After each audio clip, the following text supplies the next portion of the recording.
What's up everybody? Today we're taking a look at 8 weapon mods you need to try in Remnant 2. There are some that are just fun to use, but others are extremely powerful. You can make entire builds based off of some of them, and each will be handcrafted specifically to take on certain encounters. If you're having trouble on a boss, switch to one of these and maybe it'll be just what you needed.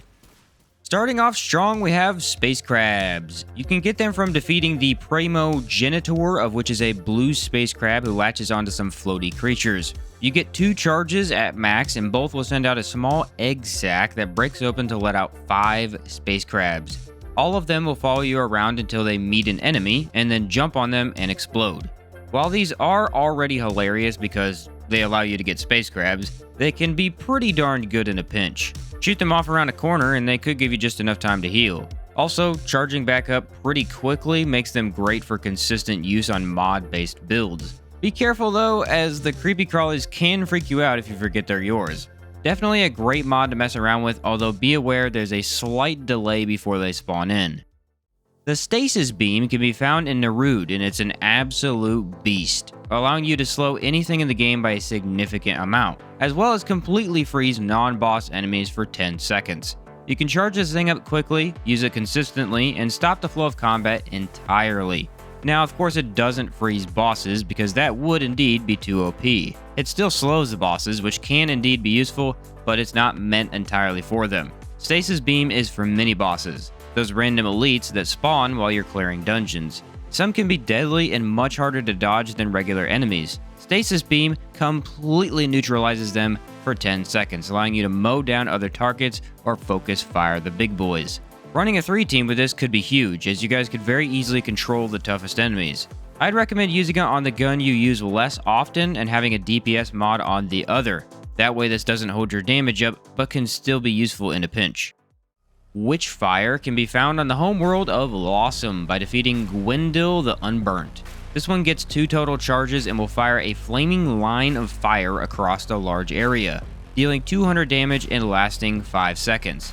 If you're looking to cut off an entire part of the arena, then this tool is perfect.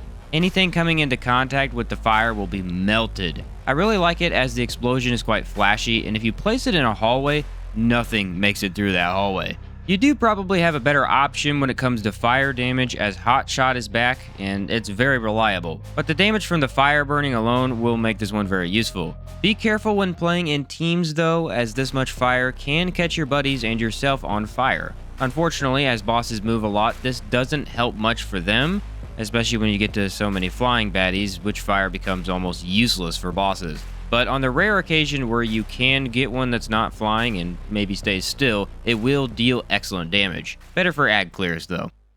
Tremor can be found on the planet Yesha from defeating the Mother Mind. It also gets 2 charges, and when fired will send out shockwaves that deal damage in a large radius with high impact. These are extremely reliable for taking down large groups of ads. The waves generate in a circle around you if you fire it at your feet, which prevents anything from coming near you. Swarms can be dealt with nicely, and it has high potential for getting enemies off of you long enough to deal damage to the boss.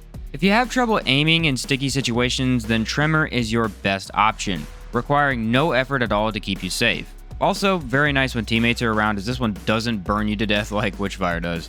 We once again run into the problem of this not being the best option for bosses. Almost useless for flying bosses especially, but it does hit flying enemies if they're close enough to it. It was one of the first mods I found, and I ran it through the entire game because, yeah, it's that good.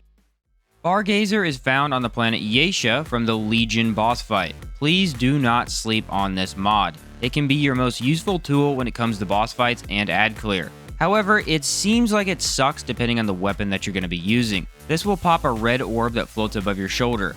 When you scope or aim in at an enemy, it's going to gaze at them, inflicting damage and madness. Madness stacks 5 times and can deal excellent damage over time. Now, the problem is you have to be aiming down sights for this to work. The more often you reload, the less it's dealing damage. Get you a weapon that fires more bullets and Fargazer starts to shine. I made a build with this, and because you can use either of your guns once it's active, Fargazer is very versatile. I will mention that while it is usable on ads, it's not meant for them. Better safe for bosses and elites, as it can focus down one target, and sometimes gives you the last bit of damage you need to finish the battle. Also, lasting for 30 seconds, you get a lot out of this one. Defrag can be grabbed after completing Root Earth, which is the last area of the game. The boss Cancer should drop it, and let me warn you, it's very weird at first. So initially, it might look like a damage over time mod that inflicts a glitch effect. No, this one's more of an add mod once again.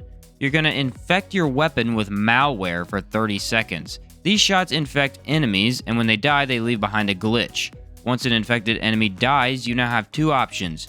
Number 1, shoot the glitch, causing a pool to form which deals damage to anything inside. This can deal a lot of damage, especially if you break open a bunch of pools at once.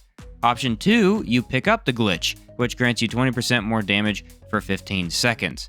Both options are fantastic as extra damage is nice, and pools to deal high damage is excellent for hordes. Once again, however, it is useless in a lot of boss fights. The majority of hard bosses can fly in this game, which doesn't let them sit in the pools. And if boss fights don't have adds to drop the glitches, then it really doesn't do anything. Pick up Defrag for dealing with large groups only, but it can be really good in that situation if used correctly. 20% damage bonus, it's not a joke. Rootlash will be found on Yesha from the Kaula's Shadow boss fight. These were actually in the first game in a different form and have been significantly upgraded here. You get 2 charges of a viney tentacle that whacks enemies. This deals some damage while also stealing health for the user, lasting about 20 seconds. Throwing down 2 of these can drastically improve your survivability depending on the fight, and both will protect you from smaller enemies quite well. The major upgrade is these tentacles are not stationary. Once you shoot them down, they'll wiggle around on the ground towards enemies, giving you a mod summons that's very versatile. Yes, this one again sucks against some of the flying bosses, but in many fights it can really help you out. I love it for several of the root fights on Yesha, and I think it compares very well with the root-based summoner class. Boar can be found on Nerude and is by far the most interesting mod that you might overlook. This mod attaches a metal slug to an enemy, which will burst, turning into a purple pustule. This becomes a weak spot that you could shoot to get the most damage from your opponent. Against a lot of enemies, this won't be an S tier option, but for certain bosses and elites, it might be big. Some enemies just don't have a weak spot that's easy to hit. If the enemy is consistently blocking their weak spot, then you can't exploit it. Shoot on one of these and you can exploit it regardless of what's happening in the fight. What's interesting is that this doesn't actually give the full damage amount, but if you do manage to hit the drill on the enemy's weak spot, it'll give you increased crit, which could up your damage even more.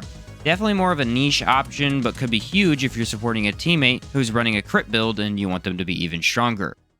Lastly, we have Astral Burst. Yes, this is the 9th mod, and no, it's not part of this list, because it's easily the worst mod in the game. In fact, it's worth trying out just to see how bad it is. The thing is, it's supposed to shoot out multiple projectiles that bounce off of walls to gain more damage, but these projectiles almost never hit the target, even if you're in the smallest room. When aiming at the target, the damage is okay, and trust me, there are so many better options. I'd be interested to see this one work on a good build, but it was a huge flop for me. And there you have 8 weapon mods you need to try in Remnant 2. Most of these ones will benefit you more against ad fights because those are the ones where you really need something extra. Bosses are usually failed due to mistimed dodges or lack of damage, but even still, a few of these can support you in boss fights while you focus on another mod for damage. All I'm saying is give some of these a try, because even if the description sounds kinda meh, some might be just what you need to get unstuck from an area. Hopefully you enjoyed this video, and if you did, feel free to leave a like down below. Thanks for watching, and I'll catch you next time.